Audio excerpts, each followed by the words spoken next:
Hey guys, welcome back. You remember last time we got the engine out of the bike?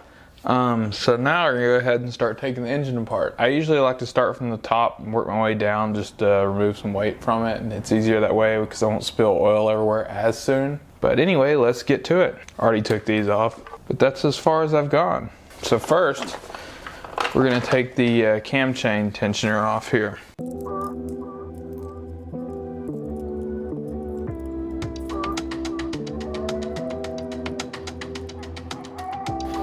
So I find it really helpful to use Ziploc baggies for everything on this.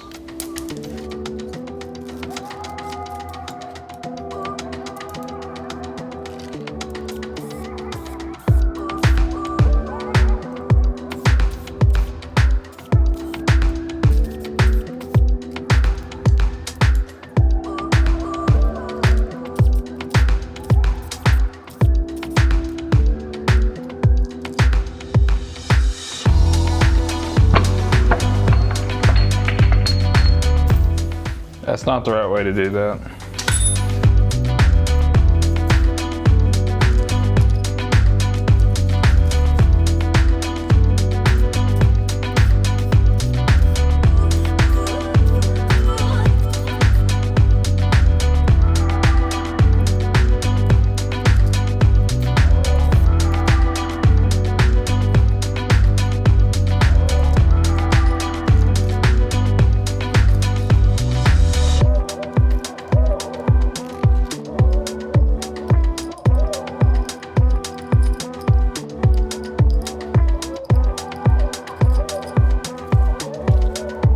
Alright, so now we're going to remove the head bolts after I got those two little side ones out of the way. There's the two 14s here on the end. Then the rest are, 8mm. These do have a washer in there, so keep an eye out for that.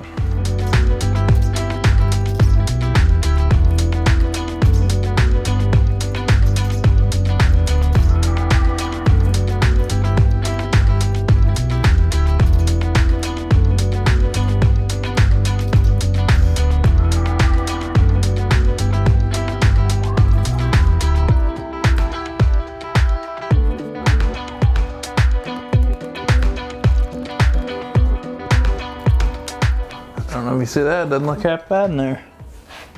Not much of a ridge. All the pistons look like they were even. Yeah. Alright, up next we're just going to continue to take parts off the engine. If I can get it in frame here. We're going to probably start on this side.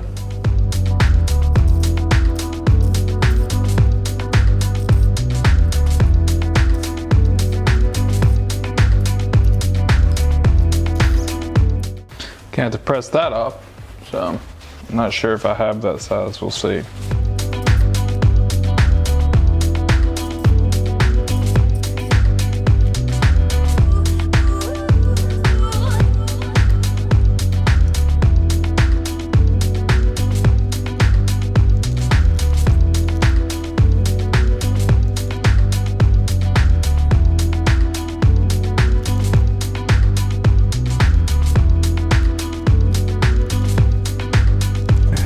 There we go.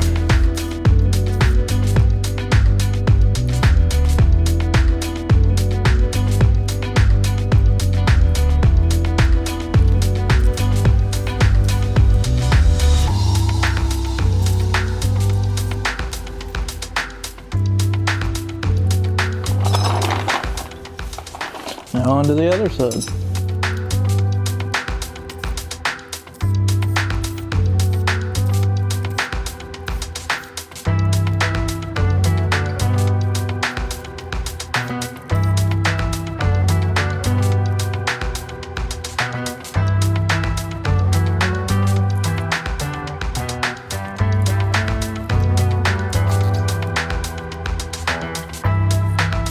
Up next, we're going to take the clutch off. It also has one of these locking nuts that prevent the nut from coming off. Don't remember what size it is though. It's about a 30.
we're gonna take the oil pan off here.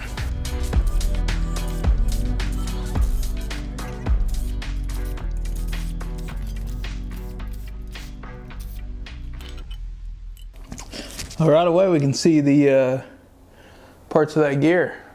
There you go. That's definitely not good for it. Some more of it in there.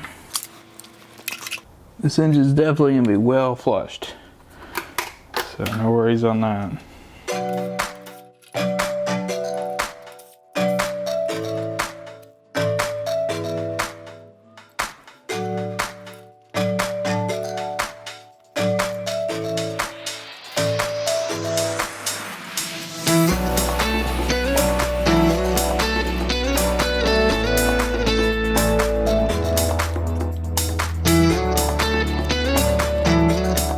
Alright, now we're going to continue on disassembling the engine, starting by just start removing the case bolts to split the case.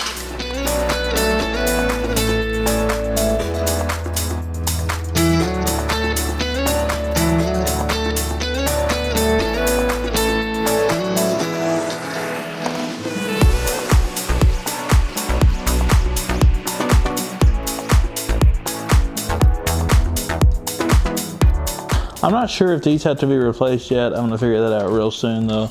A lot of engines do need to be replaced and are one-time use only on their crank bolts.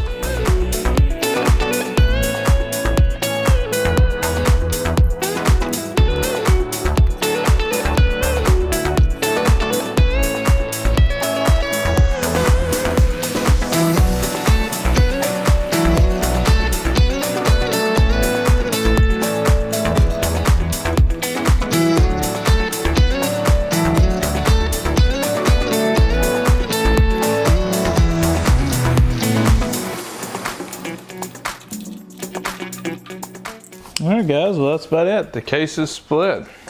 Hey guys, I think we may have found the problem. I'm no expert, but this may have led to the transmission locking, and I would probably guess it did. The rest of the transmission was pretty beat up too. You kind of see here the marks on the, come on focus, the marks when they're coming across. And the shaft itself, I doubt you can tell here, but the shaft itself was pretty beat up too, and I had to use the dead blow hammer to get everything off of it. But anyway, I'm looking forward to putting it back together, and I'll see you then.